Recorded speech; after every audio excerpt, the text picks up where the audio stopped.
Blueprint for Black Power, Chapter 1, Force as Power.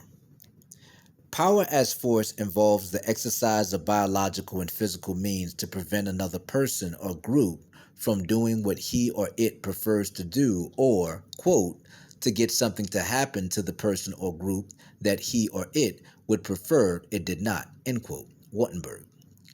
The force utilized may involve, quote, the infliction of bodily pain or injury, including the destruction of life itself and the frustration of basic biological needs, end quote.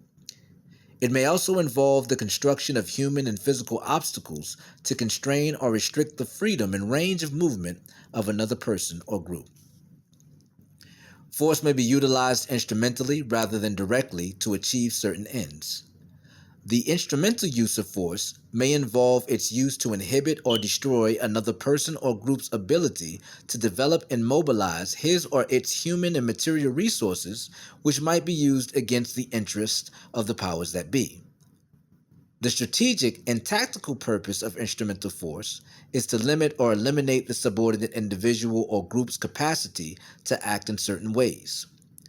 Instrumental force may be used to establish in the mind of the subordinate person or group the power holder's capability and willingness to use force as an instrument of punishment for non-compliant behavior on his or its part.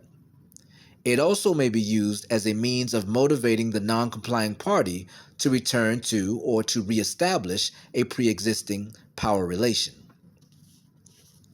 Force per se, rather than being utilized as the primary and exclusive means of exerting power over another, may serve more to reinforce or back up other forms of power relations to be discussed below.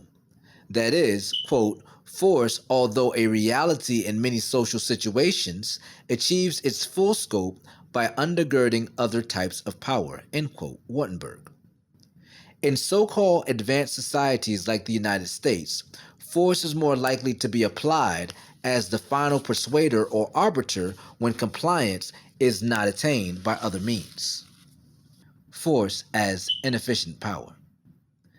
In the context of its modern nation-state, the use of force as the primary regulator of social and power relations, as the primary means of achieving the results desired by power holders, is more often than not inefficient, counterproductive, and fraught with onerous complexities and unintended outcomes.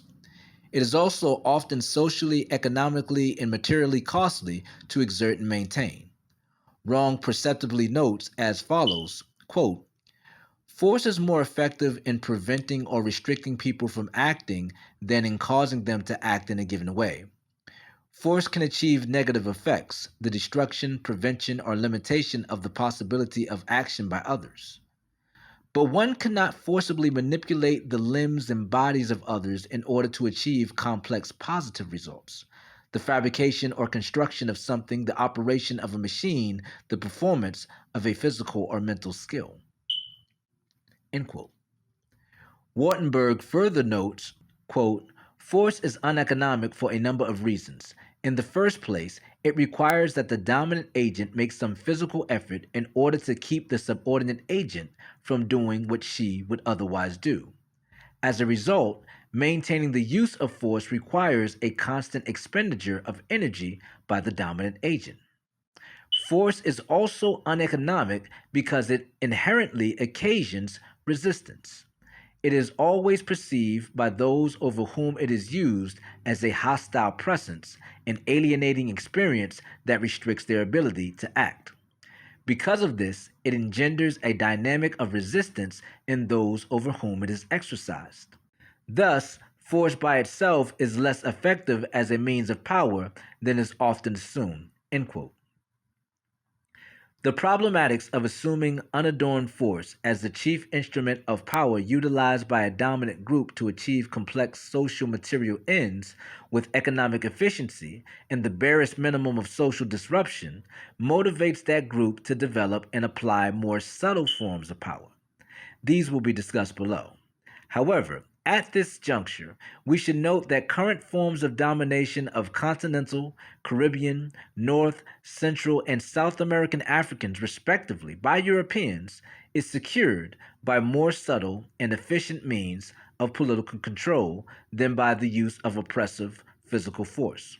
Consequently, the quote independence end quote of African countries and former Caribbean colonies and the social quote assimilation end quote of African Americans into the mainstream of white America by no means represents the lessening of European and Euro American domination of or a fundamental change in the nature of European and African power relations in favor of the Africans, as persons so erroneously assume. Quite to the contrary, these historically apparent social political changes instead represent the increased subtlety and efficiency of European domination of African peoples. It should be noted that the ability to use physical militaristic force as the final arbiter of power relations still lies overwhelmingly in the hands of Europeans and Euro Americans. It is this, quote, force differential, end quote, that Africans across the diaspora must in some way resolve, neutralize, or frustrate if they are to gain true parity with Europeans and Euro Americans, and indeed gain their liberation from European domination. Psychic violence. The most powerful obstacle against the liberation of African peoples from white domination and exploitation is not the ability of whites to use superior military or police firepower or their threat to use it against African insurgency, but it is their ability to engage in unrelenting psychopolitical violence against the collective African psyche. It is the white monopoly on psychic violence and their devastatingly ingenious use of it against the minds of African peoples which represents the greatest threat to African survival. Wrong insightfully points out the nature of this form of violence. Quote, there is a form of conduct, often described as a psychic, psychological, or moral force or violence, which does not fit readily under the rubrics of any of the other forms of power. If physical violence involves inflicting damages on the body of a person, how is one to classify the deliberate effort to affect adversely a person's emotions or his feelings and ideas about himself by verbally or in other symbolic ways insulting or degrading him? If power includes the production of purely mental or emotional effects and is not confined to the eliciting of overt acts, then the psychic assault of, say, a nagging, browbeating spouse or parent, the defamation of character of a political foe or even an entire group constitutes exercises of power. Damage to the psyche is surely as real as damage to the body. It is plainly not true that sticks and stones may break my bones, but names can never hurt me. Psychic violence, in which the intended effect of the perpetrator is to inflict mental or emotional harm, is continuous with physical violence. End quote. The ultimate force in the world is the force of mind. When that force is defeated, all is lost.